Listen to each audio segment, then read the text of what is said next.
Hey folks, I'm recording this on Christmas Eve, and it's ironic because I just released a video yesterday talking about, doing acting on stage and stuff, and because today I'm doing an episode about something that's very important to how I got into doing voiceover, and it pertains to a certain podcast that apparently, much to my surprise, just had its last episode today, and I'm talking about Voiceprint with Trevor Devall and guests.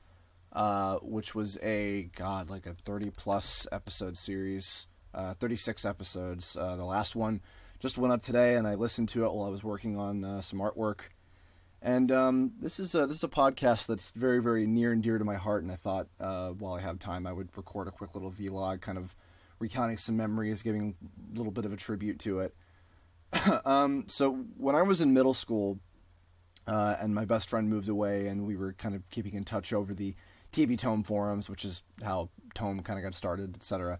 That aside, when I was on TV Tome, I was first kind of looking up information about the people who worked on the shows that I watched, in particular a lot of anime stuff that was coming out at that time, and that's kind of how I got to know who a lot of voice actors were, because they all had individual articles, and I was like, oh, this guy was also on that show as this character, and oh, I hear that now, etc. That's kind of how that all started, started for me very early on.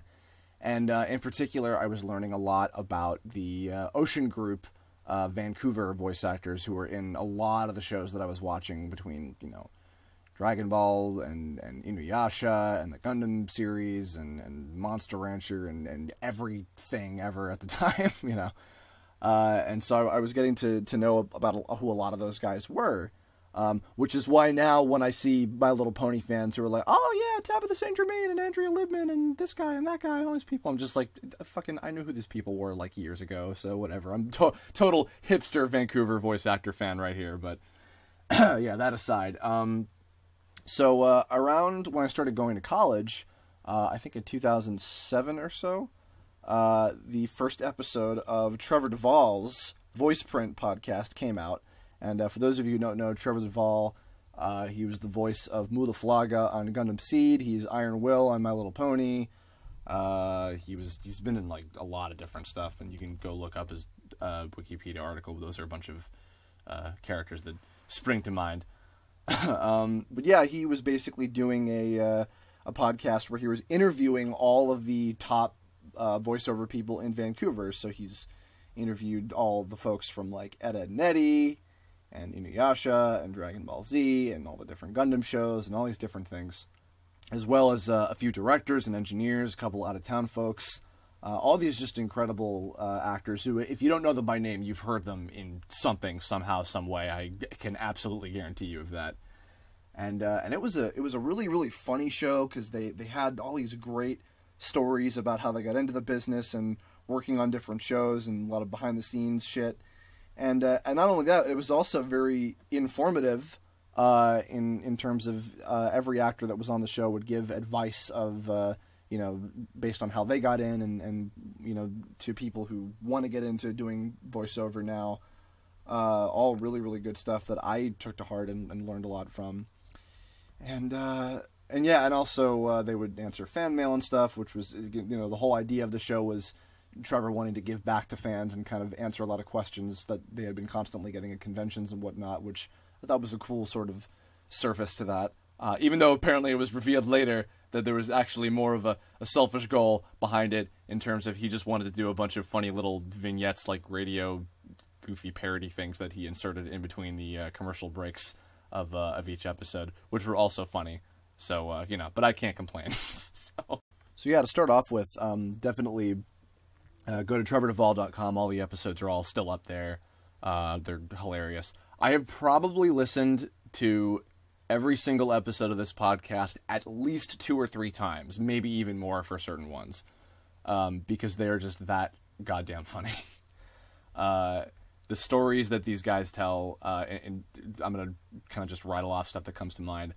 Matt Hill, who's Ed on Ed, Edd n Eddy, Single D Ed, telling stories about it when he was a kid, running in church and knocking over shit on the way to the bathroom, and then later grew up to be like a actual professional runner who's doing like marathons and stuff. And Paul Dobson, the voice of Naraku from Inuyasha, telling his story about when he was living as a kid in England. Now he got the shit kicked out of him until he learned how to do funny voices just to survive, which was hilarious.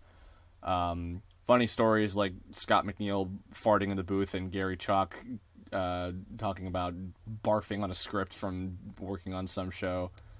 God, just so many. Richard Cox, the voice of Inuyasha, talking about making farting noises, like with other parts of his body. God, just so many, and a lot of actors who I wouldn't often see or ever really see at conventions, like Colin Murdoch, who I was a big fan of from a lot of his characters. Ian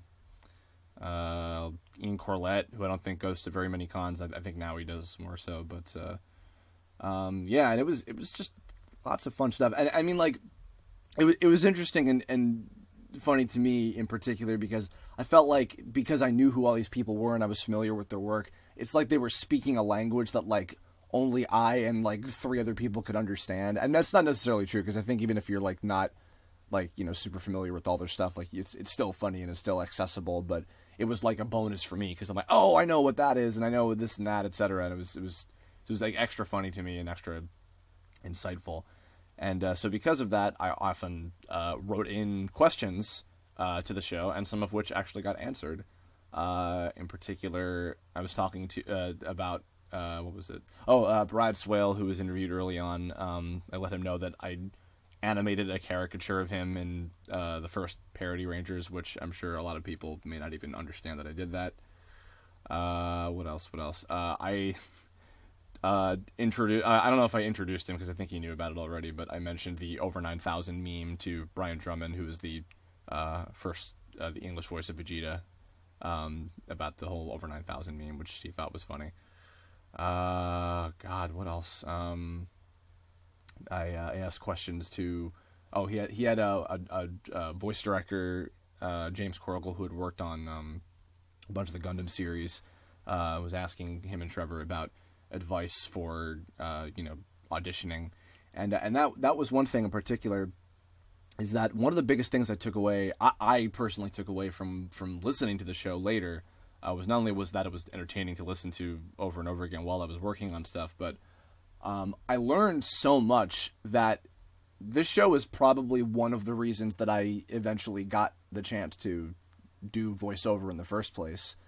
I started getting my first auditions in 2009 at the studio where they record Pokemon, and I auditioned at least once before I got my first part, and that was a big learning experience in itself. And I applied a lot of what I did in that first audition, and then later in my second audition, which I booked Corey from Pokemon on, if you guys have seen those episodes and heard me raving about it and other stuff, because of the stuff that I had heard from Trevor's podcast. You know, every episode had something like really, really interesting and in-depth and smart from, a bunch of actors who had been doing this for, like, at the time that they've been recording it, like 10, 15, 20 years, depending on who was the guest. And it was just really, really helpful, and it was something that I always remembered and took so much away with. And then eventually, I think actually it was on the Gary Chalk episode, where which was a big one, because they were dispelling a rumor about Gary barfing on a script at some point. What was it? I wrote in and I told them, hey, I booked my first job, and it's part of what I learned from you guys, and it was fantastic. So that was a big honor to actually get some props on the show too. So, and also prior to that, before some of that stuff happening, I got the chance to interview Trevor. When I was on with Chow at the time. This was many years ago now. We got to sort of pick his brain, learn some funny hands-on stories before he ultimately, the episode that just came out yesterday, that is, was him being interviewed by Sam Vincent, his first guest, and it was kind of cool to see a reversal of that. So yeah, but so if you haven't heard this podcast, please do yourself a favor. You'll really, really get a kick out of it. It's really funny and insightful. I know the big kind of voiceover podcast that a lot of people love these days is Talkin' Tunes with Rob Paulson and guests, which is also fantastic, of course. But Trevor's is really funny too. It's got a very different kind of flavor, a little bit of a raunchy flavor, I would say, compared to Talkin' Tunes, which is often a little more wholesome. There's nothing wrong with that. But yeah, Trevor Devall, go to trevordevall.com. I'll have a link in the description. And check out Voiceprint with Trevor Devall and guests. It's a fantastic show. I cannot recommend it enough. It's just absolutely hilarious. And if you know who some of these people are, whether you've been to conventions or heard some of their work or whatever, it's it's all the more reason to want to tune in. And Trevor, if you hear this somehow, some way, between everything as you've moved out to California, I have not gotten the chance to meet you in person yet to thank you for all your help that you unknowingly gave. But I would still love to buy you a drink someday if I ever come to visit California again. And you did a great service to everybody, even though I know it was just you and a bunch of your friends fucking around. You really entertained a lot of people. You entertained the shit out of me for many years listening to these episodes, and lots of funny little stupid jokes that have come out of it for me between a couple of my friends and I. And yeah, so thanks a lot. Congrats on 36 episodes of your supposed 6-episode series. And yeah, so good luck to you in California. I hope you get some really good gigs out there. I've been seeing on Facebook you have already been booking some good stuff, so what the fuck do I know? But yeah, so that'll do it. And to everybody else listening to this on Christmas Eve, if you do, Merry Christmas to you tomorrow. I've still got shit to do, and I'm going to be going back to doing it right after I finish exporting this video. But yeah, and if you got any, again, comments, questions, if you listen to Trevor's podcast and want to share some thoughts, or if you listen to it later after watching this video and want to share your thoughts on here too, please go right ahead. Or got any other ideas for episodes in the future of topics to talk about and whatever, let me know. Leave a comment, blah blah blah, etc. And Merry Christmas to all tomorrow, and to all a good tomorrow. And shit. Bye.